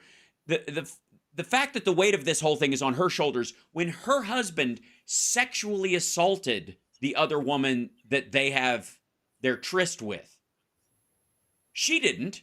The head of the Moms for Liberty, she didn't harm this woman. As a matter of fact, they didn't. Were they drugging her? I'm not sure if I got the story. No, it was completely consensual, apparently. But that woman decided she would. Here's the thing: the woman that they had this affair with said that the husband called and said, "My wife's out of town or whatever. If you want to just hang out or whatever." And the woman said, "Not really. I'm kind of more into your wife." And he went to her home and sexually assaulted her. He raped her. Now, that story alone, that's a Dateline episode. That's just horrifying, and it's grotesque. And that man himself is just hideous. But all the story is about his wife, who's the head of Moms of Liberty. Like she told him to, or that she directed him to, or that it was her fault that because she wasn't type thing. Right. That's what's amazing about it. First of all, never mind the hypocrisy of their, we're Christian families and we want good values for whatever, and they're doing this stuff. Okay, fine. And this one, can I just say that again? If they were engaged in this, they were Democrats. They're like, yeah, we have the Democratic couple, and they have nobody sexually assaulted. They just had a consensual relationship, or they had none of us would care. We're like, okay, that's cool. Were they able to pass a bill that make sure that corporations pay 15% tax or something as a minimum? Like that's what we would care about. What they do when they go home, but nothing to do with me. As long as it's legal and it's not hurt, you know what I mean? That type of stuff. But the fact that it's laid on her in the news, and in especially the story around this, the pearl clutching that is happening in the right is about her. I think it tells you writ large what the priorities of the Republicans are. When we come back, we have to talk about the Texas abortion case and how I think that links to this. And that's really the thread that's being worked in the Republican Party. We'll be back. It's the House Sparks Radio program, Mega Worldwide, now with 100% more Johnny Million. Our good friend, Boston Brian. He's Dem Boston Brian on so many sites. You should be following him if you're not already, and especially on the Patreon. We'll be back.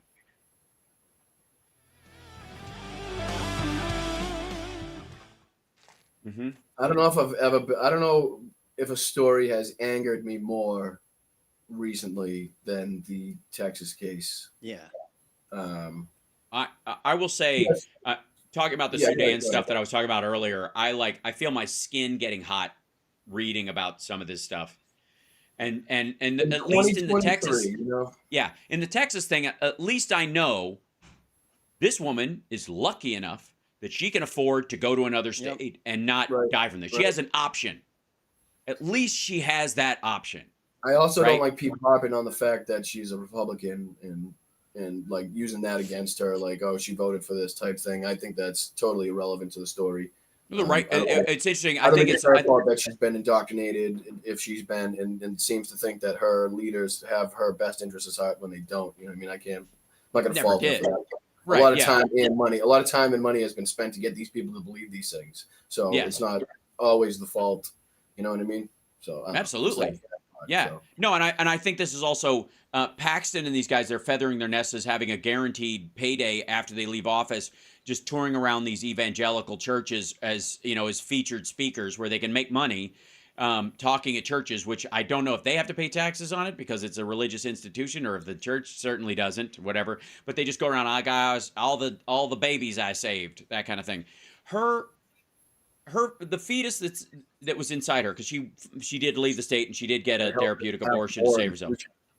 its spine was twisted, its heart and its skull were completely malformed. It was fatal. It was not going to survive. They basically, and this goes to the whole like Virginia law thing, where he was like, with the whole birth. Yeah, they kill a baby after birth. Like, no, they talk to the doctor about whether or not you want to carry this baby to term, but it's not going to survive. And you can decide to have a therapeutic abortion to possibly save your ability to have a child again, or if you want to go through with the birth, and then you guys can decide how much life support you want to give to a non-viable pregnancy, and sit there for an hour, 6 months when it doesn't survive. Right. Just like not even that. About the after effects of that either. No. And in particular, her doctor was saying that they were ready to have a child. They were excited to have a child, and she's going to lose her ability to have a child. Well, that's the whole thing. It's like removing the infertile fetus only helps to save her ability to have more kids in the future. So if you're coming back in 20, care is to have kids and it's for the kids, then this is the best option. This is the best option to allow her to be fertile, to remain fertile, so she can continue to have kids if she wants to in the future. Unless, thank you, and Chicago, and unless, of course, your actual goal is to sterilize poor women through the most. I know I'm only on 1 day a week. I get it. I'm gonna have to jump on GarageBand and start sawing something together. This is the Hal Sparks Show. Wow. And a guitar note, and then progressive, and all. Yeah, it's gonna be good. Hey, Hal, did you mean something like this? This is the Hal Sparks Show. Wow. And a guitar note, and then progressive, and all. Yeah, it's gonna be good. The Hal Sparks radio program, Mega Worldwide. Yeah, it's gonna be good. We were talking during the break about the Kate Cox story in Texas, and Boston Brian, you were saying this story enrages you in a way that more than almost any other that's going on probably right now, anyways. For those that don't know, Kate Cox had an unviable pregnancy. She had a fetus that was growing in her womb that had a twisted spine, a malformed skull, and heart. It was not going to survive the pregnancy, and certainly not more than hours outside the womb once it was disconnected from the umbilical cord. And if she carried it to term, there was a very strong possibility that she could die, and that she would, if she managed to survive, she would not have children again. And that is a decision, by the way, that is when a woman finds that out about a pregnancy she has. There's a very small window where you make that decision. A window so small that court intervention is obviously far longer, a time frame than is functional. And the response, by the way, of the legislature was tough. It's not our job to expedite things or to be, or to be practical. We're going on the I guess the morals and ethics that we have just decided. And so she fled the state finally, but they fought it as long as they could. But ultimately, she would have run out of time if they let this play out, which was another, I guess, part of the ploy. The whole thing would have been bad enough without the fact that a lower court had already ruled that she could have this procedure. So for people in power to then say, okay, I'm going to use my power to overrule that lower court's ruling, take it straight to the Texas Supreme Court. We all know Ken Paxton. We all know, what he's capable of. And then who knows what happened? Like, is she ever going to step foot in Texas again? Like, do we put it past Ken Paxton to sick the state police on her the second she steps foot in Texas again?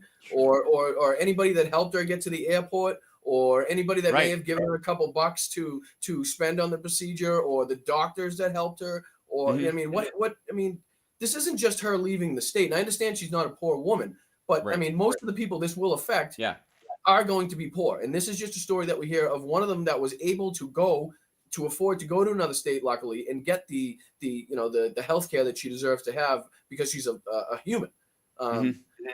It's amazing to me that we overrule law that says, okay, yes, like in the first place, the lower court shouldn't have had to make the ruling, but because they did make the ruling and then it was overturned, it makes it even worse. Well, in the window of in the window of like this bouncing back and forth, the fact that there's even a chance that you need more than one, court to sign off on a medical procedure that is an emergency is insane. Because ultimately, let's say she got a chance to bounce it up to the Supreme Court of the country, right? That's the thing. Out of Texas Supreme Court to the Supreme Court itself. When are they going to see it? Next session after she's already died of septicemia? And they know this. And so the cruelest, the part of my brain that goes, what if you were evil, why would this be your plan? How would you do this? And the only reason I can think of is that poor women are effectively going to be sterilized, or they're going to give birth to fewer kids if they can't get access to therapeutic abortions to save their own lives. Empathy is probably right on, Hal. Yeah, that would be the plan. You already hear of young kids saying, "I absolutely don't even want to have anything to do with kids." You know what I mean? Who knows? Or you know what I mean? Like, I don't know. And also we have had a rise in fetal in like postnatal death of children in the United States, like a 1.2% rise, and the biggest jump we've ever seen.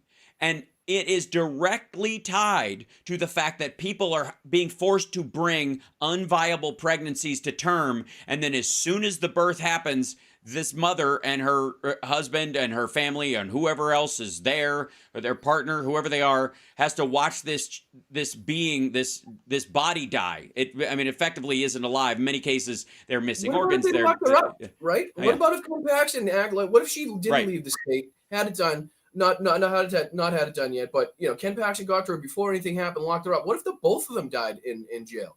You know what I mean? Right. What if the fetus, and then the woman in jail? What would now we needlessly we have somebody else that is forced to die in a jail cell in 2023 in the United States of America? Right. Come on, people. Like, hello. And also, so the NDA and one of the Americans in general can live in whatever state they want. And I guess the idea is that Texas and these states are trying to make it so that women who want control over their bodies will move to another state, I suppose, or who won't keep it to themselves, who go visit their Aunt Margaret, for a couple of months if that ever goes wrong, and then they come back, right? And it's all just under the table because they can afford it. But they don't want poor women who are having kids. They don't want women who, vote for themselves, not their husband, which is the kind of mentality you would have if your own abortion rights are, the availability of them is important to you. And you can move around the states. You know who can't? Military members. If you get assigned to a base in Texas, and your family has to move down there, that's it. You don't get to go. Sorry, they don't have what if my wife needs a therapeutic abortion? I don't want her to die. Can I request another base? Nope. You can get a discharge, but that's it. If you want to stay in, you got to sit. Tommy Tuberville got for all his nonsense that he created. What did he actually get? Nothing. Okay, so the NDA, just a disruption to our United States military in the way. Well, that was what he was going for. He was going for a Texas notoriety.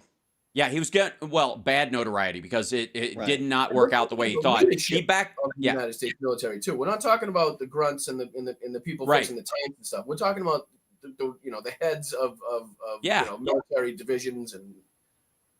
Yeah, well, and also minor, mid-level officers too, the kind that where it makes a significant difference in your financial outlook. When you're, you're just, right. It means a lot. And he stopped all of those. He stopped everything. He's still holding the 4-star generals or something like that, which I like. It's a $40,000 difference a year or $50,000 a year between E9, E10, whatever it may be. Yeah, it's really affecting these people's ability to continue to and they can't even move forward. They know they've been assigned to a base or something like that. So basically Tommy Tuberville, what he was trying to do was get the Texas law to apply to the entire military.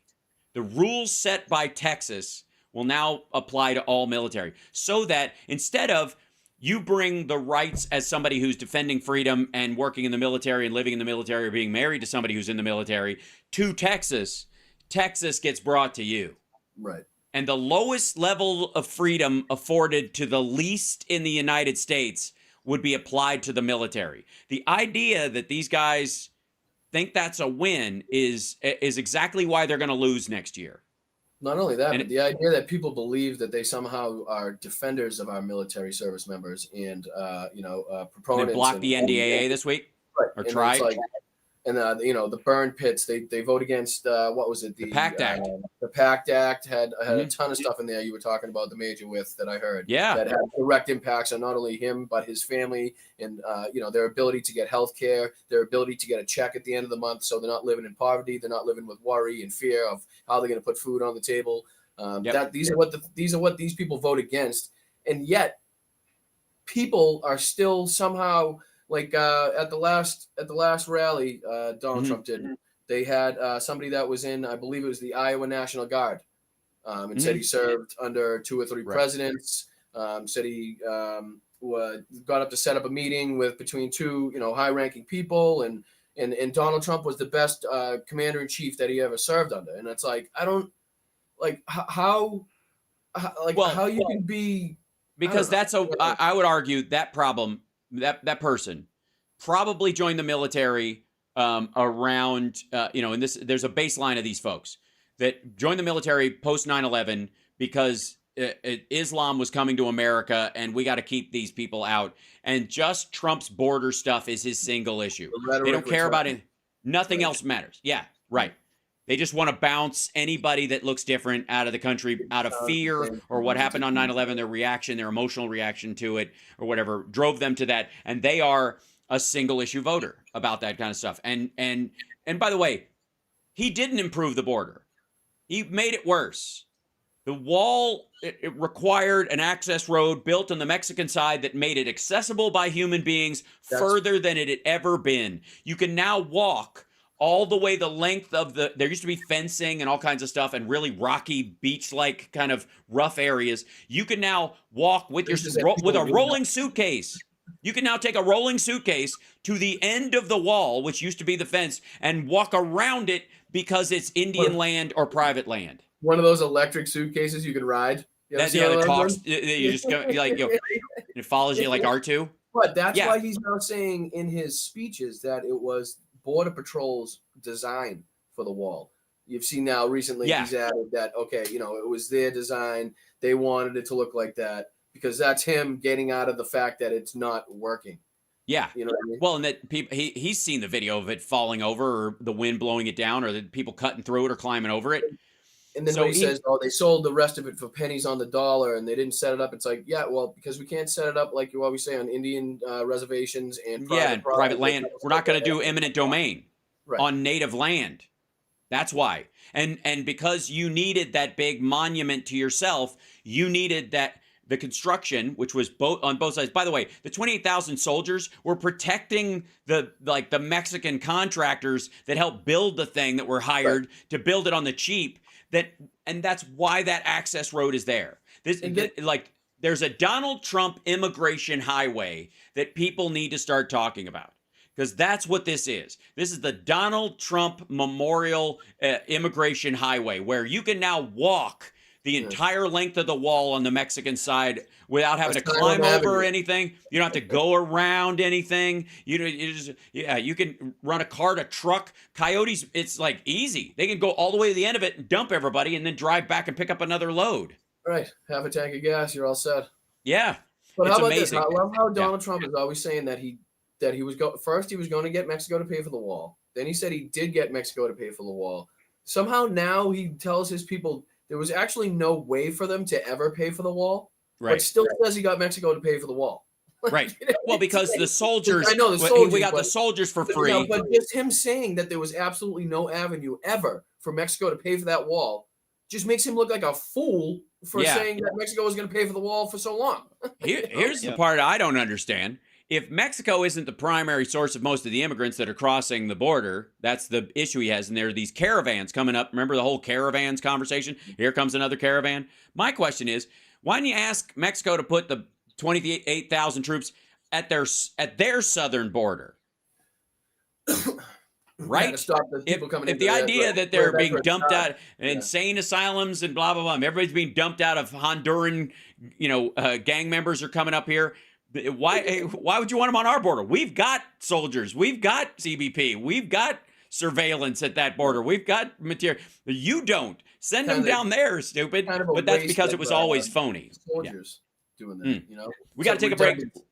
Last break, and it's been a rough show as far as topics today, even though we've had the joy of Johnny and Boston Brian with us. So I do have some good stories when we come back. I promise. I do have an actual kind of happy ending, including we all might live in space stations in the near future, in a good way, and America will become Yellowstone, or the entire country. Yeah, we'll be back.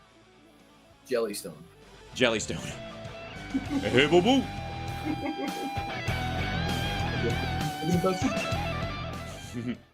Yeah, Mel had a good point in the chat, my girlfriend, when she was saying, who's thinking about Katie Cox and her 2 children that needed her while she had to leave the state and get this procedure done, which also puts a burden on maybe her husband or her child care, their job, whatever. The money she had to pay to have a babysitter or whatever the case may have been. Either way, it puts a burden on other people besides Katie Cox. So it's a waterfall effect. You affect one person's life, they're connected. It's like the United States, how people don't understand that we're connected to the world economy. You know what I mean? We're connected to countries that you probably don't even know we're connected to. So we can't. Isolationism is not. It's not a thing anymore that we could accomplish. It's also a joke. It's also look, we're not as global as we used to be. The supply chains are shortening, but as they shorten, you got to have better neighbors. You can't skip Mexico now because it's the lowest labor costs you're going to find anywhere that's functional. Texas, like you say, you could. Elon Musk was just about to build a factory in Mexico. So the idea that this dude somehow wants to stop, once the border sealed, is just dumb. Well, we all saw what happened when Greg Abbott, when they had the stoppage at the border with all the trucks and how much chaos that created. Billions of dollars an hour. You want to close the border at Mexico? Knock yourself out. You know what's going to happen?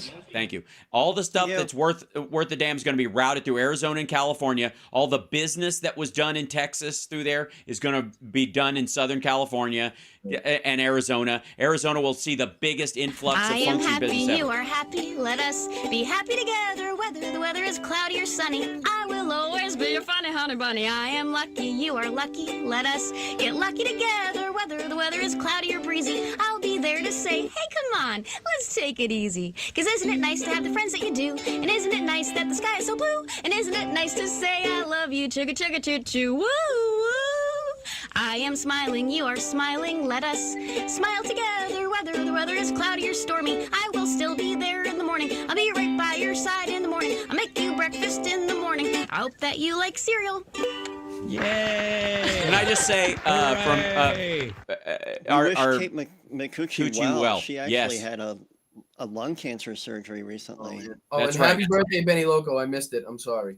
Yes. Kate McCucci had a biopsy, and then they removed cancer from her lung. She's doing well. She was in the hospital. She posted a video about it, but anyway, she's like, I never smoked. I never did anything like that. It's just one of those things. It's hard to tell. Genetic lottery. Right. And whatever her exposure was at some point in her life. Yeah. Anyways, we love her and we wish her well. And we want her to be okay because we need her to have full lung capacity for her wonderful singing voice and the songs that she makes. So there.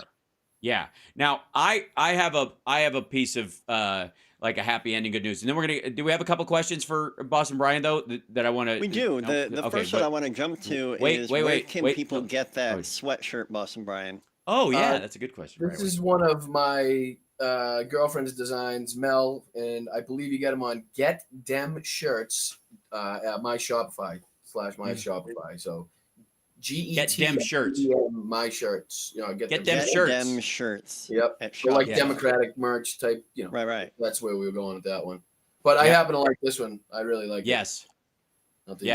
Pro-choice, pro-equal rights, pro-gun control, pro-democracy. With you on all of that, my friend. All right, let's. I'm going to interject the happy ending stuff in the middle of this. This will be the first one because I just particularly like this one. Let's see. Is this the? Yeah, here we go. You're not Philip Bittner. That's so wrong. Hold on one second. Big shoes to fill.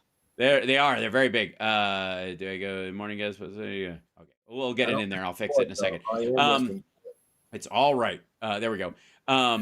So the so this is from the New York Times, but this is a viral dance happiness campaign in Iran is upsetting the clerics. Now, all the story about like women not wanting to wear their hijab and people and the 2 women who've been assaulted and another teenager who died in their because she was assaulted by the religious police in there has turned the Iranian people towards their freer instincts. And I gave a little bit of a backstory to Iran and the Persian background of it and the fact that they're not Arab, and as a matter of fact, the word Aryan and Iran have the same derivation. Like this is people have a very disjointed view of who really lives in Iran, who really was there. But the baseline of the people for the longest time were very pro-Western. I mean, most like Iran, up until the Shah left and the Khomeinis took over, the Imams took over, looked like Paris with some sand. But there's this 70-year-old fish market stall owner named that everybody calls Boogie, who was grooving in public, dancing, which is a violation of Iranian law, as everybody clapped and sang this song. And it became a viral video. And now it's happening all over the place. And people are now doing like these dance videos, doing hip hop dancing and doing versions of his dance and incorporating it in, like on the sort of like Can you these. tell me this is TikTok? No, it's Facebook Reels or something, but it's not. Nope. Because China owns TikTok and they're not on the side of this. So, anyways, oops. But yeah, anyways, it's a lovely thing, and I will stack it on. There he is. This is him dancing. I'm showing it online. This is him singing a little song while everybody's at. It's wicked. It's so fun, and he's like telling a little, like he's singing one of these songs that has a story in it or whatever, and all these people are super excited about it. It's really nice. That's awesome. And they're just having a good time. And most of the guys there, if you look at their clothing or they were walking around New York or someplace like that, you wouldn't know where they were from necessarily. They just got to fit in. You go, are you Italian? Are you Greek? Are you whatever? It's like they would blend with everybody else. There's also a guy wearing a Call of Duty shirt, which is hilarious. Which means they're all gamers, and which is illegal also. And then the other thing too is that there's a huge heavy metal underground in Iran of bands that are excellent. Some of them have had to flee because of it, and they're in the Netherlands, and they play up there. Yeah, there's a huge Iranians, big metal fans. So I love them. With the Iranian heavy metal underground. Oh yeah, awesome. And it's fantastic. Okay, so let's grab a question before I run out of time because I will eat the entire time. I just love that. I've got a question from Romulan 007. Have you seen Winds of War and Remembrance? Who's that for? I think I've seen Wings of War. For you, Brian. Yeah. What is Remembrance? I don't know. Is that one Winds whole of thing? War and Remembrance. They're a big War and history Remembrance. buff, and they thought that you might be into it. I will definitely check out the other one. Here you I go. was Hold on, all night last night. And then Amy O'Connor just wants to know if there's any way, what can we all do to help Boston Brian? Well, like I said, the patreon.com/Boston Brian is probably the best way. We're trying to get to 100. I believe we're at 60 something right now, which I am just blown away by the people that do want to support and do want to help. I mean, just the most fabulous people that I've met through this whole process, Johnny Million and Hal included, Chicago, everybody that's involved in these processes, Hal, the Major. I mean, it's just people fighting for what is right, fighting for people to have actual freedom. These are actual patriots that we're talking about that care about our country, care enough to criticize our country, because until you criticize something, I don't know if you can actually love it, really. I don't know if you can. Yeah. Because if you just go along with something 100% of the time, I don't want people to agree with me 100% of the time. Right. I think the same goes, if you agree with me 6 out of 10 times, fine. If you agree with me 10 out of 10 times, there's something wrong with you. You know what I mean? So as long as we can all coexist, I mean, like I said, the Patreon is the best way. Just watching the YouTube videos, my Midas Touch videos, liking, Anything subscribing, like that. thumbsing up them, sharing helps too, because that will, that raises the Elle has some possibility. unbelievable designs on the website. She really does. Stuff that does with mental health. If you have anxiety, if you have depression, she got T-shirts that goes along with that. She got, Ukraine stuff that you can see behind me. Everything that Ukraine, anything you buy that has to do with Ukraine goes straight to United 24. We don't keep a dollar of it. Goes right to the United 24 fund that Zelensky represents. And just being here, saying hi. Telling me what you think, let me know, criticizing me, telling me when I'm wrong, that type of stuff. That's what I want to know. Yeah, we need to have a powwow offline just to kind of because I think you text back 4 days later, like you're texting. I'm very immediately busy. Back. Yeah, I'll start doing that more often. I'm terrible with it because I have to put my phone away or I won't get any work done. So I put my that seems to weird people out, but it keeps me off social media and it keeps me off of just texting back and forth with the dozens of people texting me. It's always a nightmare when I look at my phone and I go, 3 days later, and I'm like, he said he's responding to something I said 4 days ago, and I'm like, I don't even know what I was talking about. Like, what's this? Right. Yeah, that's because my mother buries you behind a bunch of other texts, and my Aunt Martha and everybody and oh, where are my friends? Brian would be up somewhere near the top. 3 pages down on my texts. Anyways, I'll add you to the emergency list, and it'll just come through automatically. Ladies and gentlemen, Boston Brian joining us today, our good friend Johnny Million, who live streams on Twitch and YouTube at It's Johnny Million. Brian, I can do that too. Too. Sorry, I wasn't rubbing it in. I promise. We look like a gradient. Goes from Johnny to me to Hal. Yeah, don't let this happen to you. That's right. Thank you, Chicago. Love you guys. We'll see you guys next week. Nerd Halen will be at the Whiskey in LA on next Saturday night. So I'll do my show next Saturday, and then I will get in the car and drive really fast to go do sound check. It's going to be hilarious. Yeah. Good times. We'll see you next week, everybody. Thank you, guys.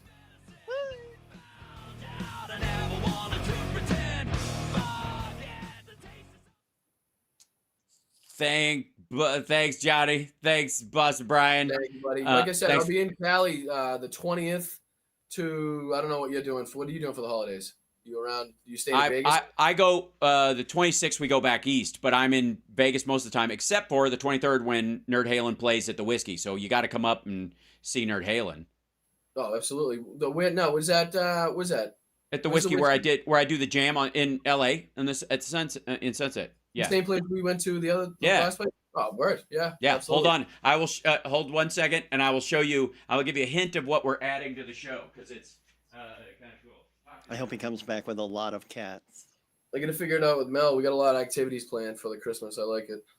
So much room for activities. It's weird for me being somewhere warm when it's Christmas. See? Yeah. She just said in the chat, guess we're going to LA. If it's something we can manage. Oh, I saw this. Yeah. Oh my God! Stop it! Did you see there's a YouTube video of a guy that makes those? No, have you ever seen but I will say that the keep the change. No, it says color change because you can change the color of it. Keep the change. That was the Home Alone lightsaber. Keep the change, you filthy animal. You filthy animal. Oh my God.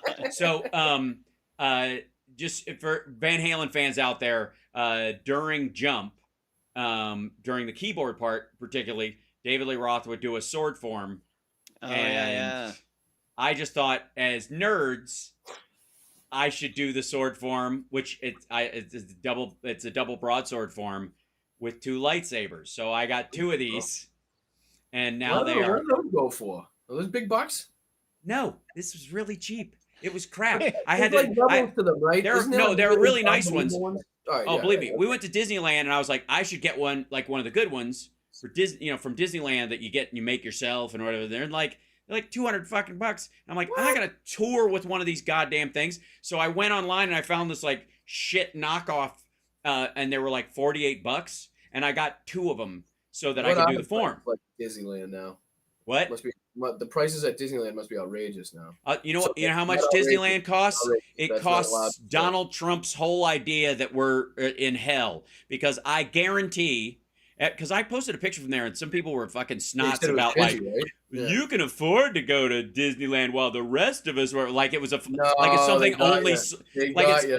yeah, like it's celebrities only do it. I'm like, are you fucking kidding me? Like This they're is all in like, internment camp somewhere, and you're yeah, having exactly. fun. That's right.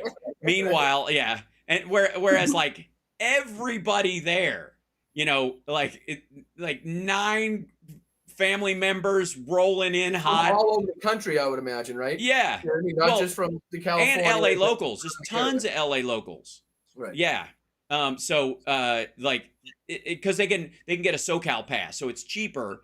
But I mean, you're still spending a shit ton of money. The food is expensive. Is there like a separate line for people that have certain passes, so you don't wait in the like a longer plebe line? pass? Like No, like you a can free get pass? you can get a lightning pass, but you can only use it whatever. You can only do it 4 times a day, 4 different rides. So yeah, so even if you pay for it, it only gets you the front of 4 lines. And the weird thing is like Summer and I use it for like the Buzz Lightyear ride, which is just like a little shooting gallery thing where you shoot a little laser as you ride through, and like it's a Small World kind of a thing, or the Toy Story ride. It's like the dumbest shit. Hal typically pretends to be disabled at these kinds of things, so he can You get were to the saying front that of the line. Disneyland also has like a town Excuse me. outside that not Having an necessarily- appendage that big is a disability, young man. It is. Do you have any idea? If I get excited at all, He turnstiles has are hell. elephantitis of the coccyx. Yeah, right. I can't go through a put this tail in turnstile. these pants. Just- We were going so well, guys. We were doing so It was- well. Hal brought the Excuse me. lightsaber out, Excuse somebody in me. the chat said, Excuse "Second me. one, Keep go the good." change, you filthy animal. Filthy animal. Right. So, ouch. Second Anyways, ones are weird. I'll let you guys go. Love you bunches. We're gonna actually, we're gonna have a good time. It'll be a party, I promise. Like this week's gonna be fairly normal in my schedule, and I think is it normal for you too, both you guys, as far as videos and stuff you're putting no out? streaming this week. Yeah. I fly out Wednesday morning, so I'll be doing. I'll probably shoot out a Midas video before then. I'll get the Right. video. Excellent. As far as when they post it, I'm not 100% sure. Then I'll tell you what. When I come in Saturday or whatever, if you can make it up, that'd be lovely. We'll maybe we can, if you come there or whatever, I'll throw my phone up and we'll just do a duo video for people and post it and just I know have a we chit forgot chat. last time. We were too busy eating. We did. And having a good time. We were too, busy yeah, eating. That's all right. yeah. So, anyways, I guess- much love, and I'll see you guys later. Take care. I'll let Thank you so go. much, Hal. All right, absolutely. Bye. Good Thanks to so see you, much. Ryan. Okay, bye. And there they go. Isn't that lovely? It's just lovely, isn't it? So I will see you guys on Monday, regular times, all that kind of stuff. And now I go to clean the garage. I'm not kidding. Which also means I'll be off my phone, and everyone who texts me will be mad at me now. Fine. It's fine. It's fine. It's fine. I'll be fine.